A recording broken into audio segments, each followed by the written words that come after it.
Hey, what's going on, everyone? It's Kyle Henderson along with Andrew Bone coming to you from beautiful Tuscaloosa, Alabama. Bone, how you doing, man? Good to have you on the show. Hey, it's good, Kyle, man. It's good to see your face. How are you doing? I'm like good to have you on the show, but it's like the Andrew Bone show, so it's like this is your show.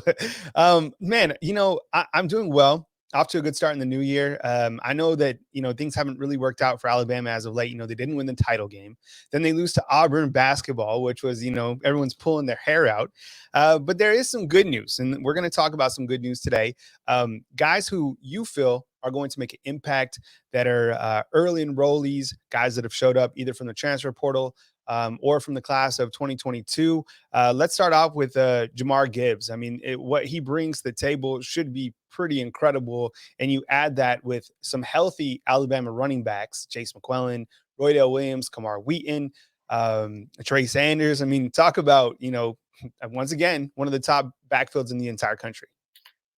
Yeah, absolutely. I think when you start looking at running back groups throughout the country next year, I mean Alabama's going to probably be sitting there with the top running back room in college football with Gibbs coming in. I mean this is a guy that has been pretty spectacular at Georgia Tech the last couple of years. Georgia Tech really hasn't had a lot of a lot of high moments over in Atlanta the last few years, but Gibbs has certainly been one of the bright spots for their team and has been sensational. He is go back, you watch some film. I mean, he is a load to bring down. He's quick.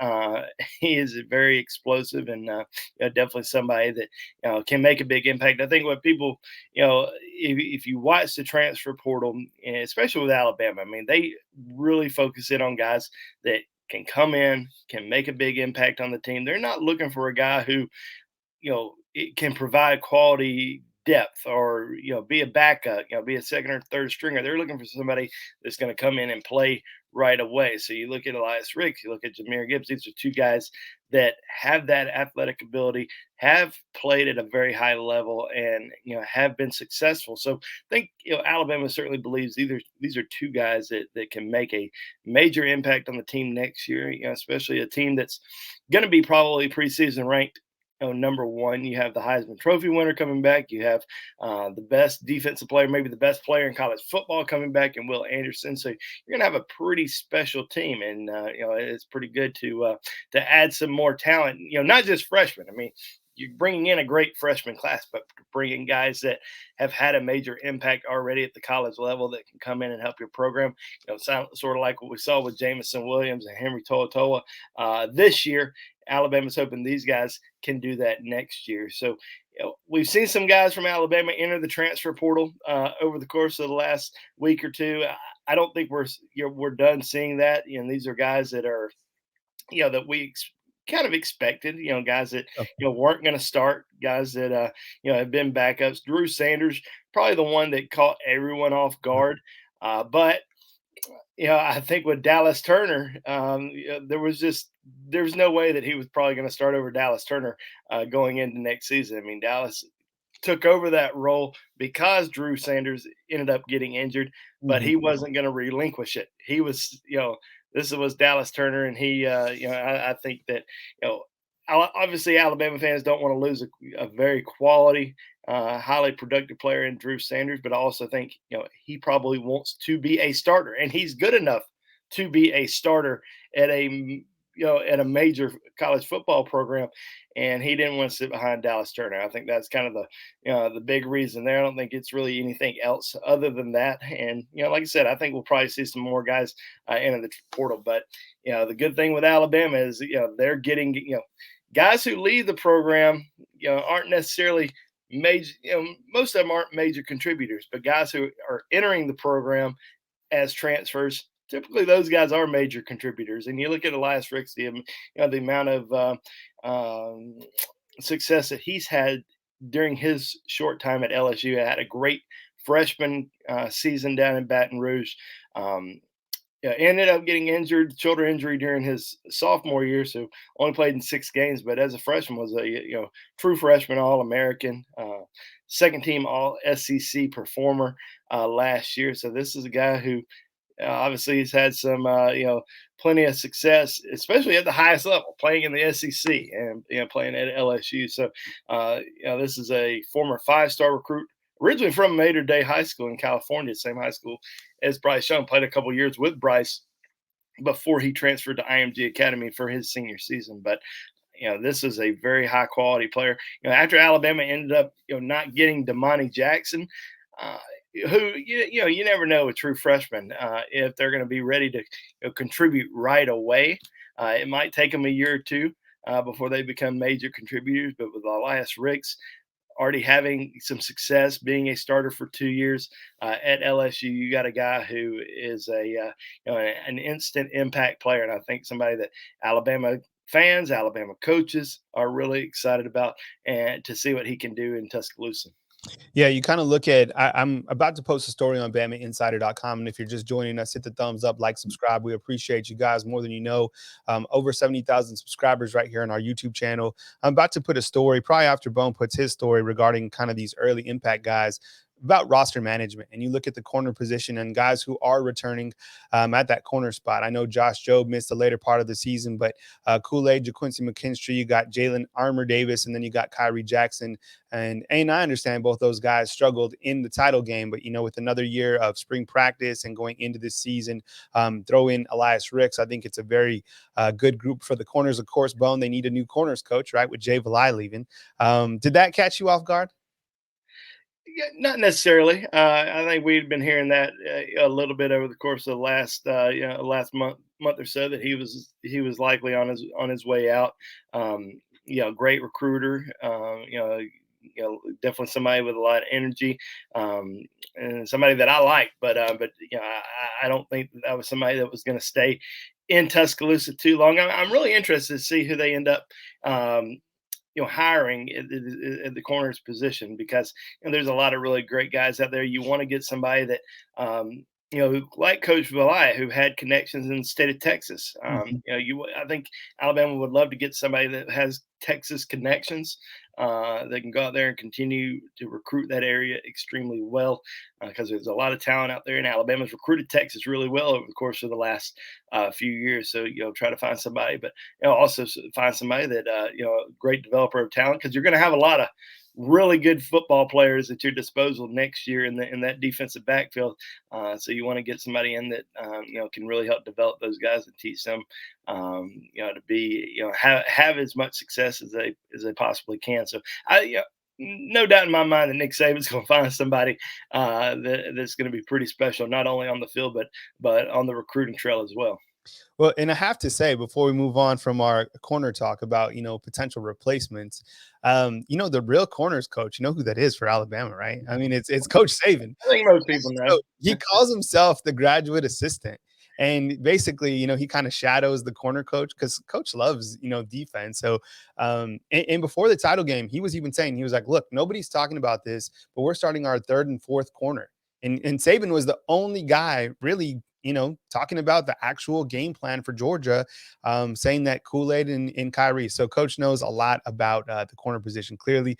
Bone, let's talk about Aaron Anderson, a guy that you're really excited about. 5'10", 180 pounds, as Alabama looks to their wide receiving unit. Still waiting to find out official statements on John Mechie and Jameson Williams. Jameson Williams, a projected #1 pick. I'm really curious to see if Mechie returns. I kind of feel that he's going to, but no official word or announcement has been made. You like Aaron Anderson coming back with this class in from 2022. Tell us a little bit about what you like about Anderson. Yeah, I mean, if we're talking about impact players for next year, or this upcoming fall, I think you got to look at this wide receiver group that's coming in, and it's probably I guess the best wide receiver group in the country. With Aaron Anderson and Kobe Prentice and Isaiah Bond, Kendrick Law. You can Wow. throw in Mari Black in there as well. I mean, this is a pretty special group. I mean, that's 5 Rivals 100 kids right there. And in terms of impact players, I mean, I always kind of look at the guys who enroll early, who are going to be going through spring practice and winter workouts and all that good stuff, and go ahead and developing that relationship, that bond, and that chemistry with the team, and Bryce Young. So Aaron Anderson, Kendrick Law, they're 2 guys who are already on campus, who are going to be going through all that. And I think right now, with the injuries that we saw late in the year with Mechie, Jameson Williams, how much is one of the will one of those guys come back? I mean, there's a chance that Mechie might come back. Jameson Williams, as you mentioned, was already projected as the number one wide receiver to be taken in the NFL draft. Is that going to still be the case with his injury? We'll just have to wait and see. But I would be surprised if he did come back, because I still think, regardless of the injury, he's still going to be a first round pick. But yeah, I mean, I think Aaron Anderson, very explosive kid, very quick twitch, can kind of cut on a dime. Was very good out in or down in Orlando at the Under Armour All American game. So I think he's got a chance to really come in and make an impact. There was a great wide receiver class in 2021, excuse me. But I think with this 2022 class that's coming in, a lot of these guys are going to push each other, and we're going to see some separation come come the fall from some guys. Whether that's Aaron Anderson moving up, or whether it's one of these 2021 guys that's finally going to get some more playing time. Whether that's JoJo Earl, Christian Leary, somebody like that. My thought process right now is Jai Hall is going to have a breakout year. I mean, we already know Ja'Cory Brooks has some big plays, but I think Jai Hall has got a chance to really be a special football player. I think he started coming on pretty strong towards the end. Had been hearing a lot of good things about his practicing in Dallas before the Cotton Bowl, and then obviously we saw him get the ball, get thrown the ball and catch a few passes in that in that national championship game. So I think this sophomore and freshman wide receiver class is going to be pretty special next year. But Kendrick Law is another guy that I really like a lot. I mean, this is a guy who is a sub 10.5 100 meter guy. I mean, he is one of the fastest, if not the fastest player in Alabama's recruiting class, along with Isaiah Bond. They're probably the two fastest guys in the class. He's already on campus. He can play a number of positions. He can play running back. He can play wide receiver. He can play defensive back. Now, I don't think he wants to play defensive back. He didn't come to Alabama to play defensive back. I think that's why he didn't go to some other schools, because some other schools had looked at him more as a defensive back. He's an offensive guy, and he likes to have the ball in his hands. He's always kind of, when he plays on Friday nights, he's been the best player on the field, in every single game. So I think he's certainly got a chance to make an impact in some sort of way. Is that going to be him lining up in the backfield? Is that going to be him lining up in the slot? We'll just kind of have to wait and see. But he worked out at wide receiver at Alabama's camp during the summer. And when Alabama saw him work out, I mean, he was already being recruited by Alabama, and he already had that offer from Alabama. But it was also the first time that Alabama had a chance to really see him. And that's kind of the case there was with all of the recruits throughout the summer, because you didn't get a chance to see guys last year because of COVID. So you get a chance to finally see guys this year, or excuse me, last summer for the very first time. And when they saw Kendrick Law, and this guy shot up to the, right at the top of their wish list. I mean, he was a top priority target for a long time. People kept asking me, well, is it, you get one of these guys and then you move on to somebody else? No, Alabama wants this guy and this guy and this guy. And if they can get all three of them or all four of them, they're going to take all of them. So, and he was always one of those guys that was always a take, and was always somebody that they just had very high interest in. But in terms of trying to figure out exactly which position he's going to play, I think that's going to probably be figured out, either this spring or early in the fall. And we've seen a lot of, different athletes that have come in to Alabama over the course of the last, several years, guys that, everybody was 100% sure that they were going to be a defensive back, and ended up being a wide receiver, or defensive back, or a wide receiver that ended up being a defensive back. I mean, Trevon Diggs led the NFL in interceptions this year. When he first came in, they were working him out at wide receiver in Tuscaloosa. When our Darius Stewart first came in, they worked him out at defensive back, before moving him over to wide receivers. So, there's a situation where we might see, him just move around a little bit, then kind of settle in once they figure out, this is the best for you and your long-term future. And coach knows where to put you. I mean, you just mentioned, a couple examples. I got one more from this past year. How about Cameron too? I mean, he came in as an outside linebacker, Right. and he looked great. I remember looking at him as a freshman. He came in, great speed, great agility, moved very well side to side. And then, they transitioned him to tight end. don't hear from him for a season or two. And then look at the year that he put off this past year. I mean, Cameron Latou was most of the dependable, tight ends probably in the country, honestly. I mean, he was one of Bryce's favorite targets, clearly. If he was just a little bit faster, he would have scored that touchdown, right? All right, so let's kind of switch over and as we kind of wrap up, talk about two players that you feel are going to be impact players this coming fall, have opportunity to see the field potentially. You have Campbell right here. Then you also mentioned Sean Murphy. Why don't you talk about each of those prospects? Yeah, so Alabama signed an outstanding linebacker class, in my opinion. I mean, probably the best linebacker class in the country with Jeremiah Alexander, Jahad Campbell, and Sean Murphy. Now, Jeremiah Alexander, I think it might be a year before he ends up making a tremendous impact, just because he's coming in to potentially be that replacement for Will Anderson. So you got he's recruited as an outside edge rusher for Alabama, but they do have two inside linebackers. Now, Jahad Campbell ranked as an outside linebacker. A lot of people see him as an outside linebacker, but that's not the position that he was recruited to play at Alabama.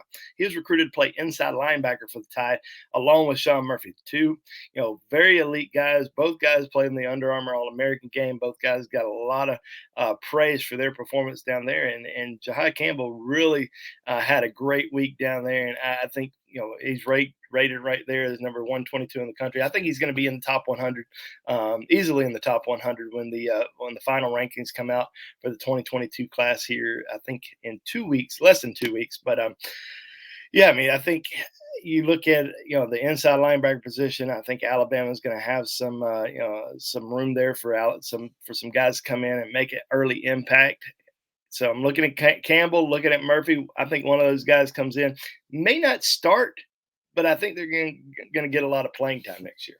At least one of them. Now, I'm not saying both of them will, but I think at least one of the two will get on the field early, and and we could also see them, both of them, perhaps on special teams. Yeah, I think one of the great things here at Alabama is, the people say freshmen don't play. I mean, you look at the freshmen that contributed this year in major fashion. I mean, overall, this was a pretty young team. And when you kind of look to the starters or guys who certainly had opportunities, you saw Ja'Cory Brooks on the offensive side. You saw Jai Hall in the title game. Kool-Aid JaQuincy McKinstry got a lot of playing time. I think he had the most snaps overall for any freshman. You had Dallas Turner, who I thought played phenomenal this past season. So for people that say the freshmen don't play, no, freshmen certainly play. They get opportunities. And every single year, it feels like a couple of them start. All right, Bone. Well, this is great stuff. And if you want to check out more roster management, go to BamaInsider.com. We got you covered in terms of the early enrollees who are already in Tuscaloosa. That includes the transfers, Elias Ricks, Jahmyr Gibbs, guys who are leaving from Alabama. That's transfers out. We got right now some good discussion on which players are returning, and we're still waiting on official announcements from some of those juniors that are draft eligible. And right after the game, this is very important to note, Nick Saban meets with each of those juniors and gives them their official draft grade. And, he doesn't want them to leave money on the table, but at the same point, he wants to make sure that they're taken care of. So if a player is a 4th round, 5th round guy, I think Nick Saban's probably telling you to come back for the 2022 season. He's Andrew Bone. I'm Kyle Henderson, both of BamaInsider.com. Hit the thumbs up, like, subscribe. We appreciate you, fam, more than you know. 70,000 strong right here on BamaInsider.com.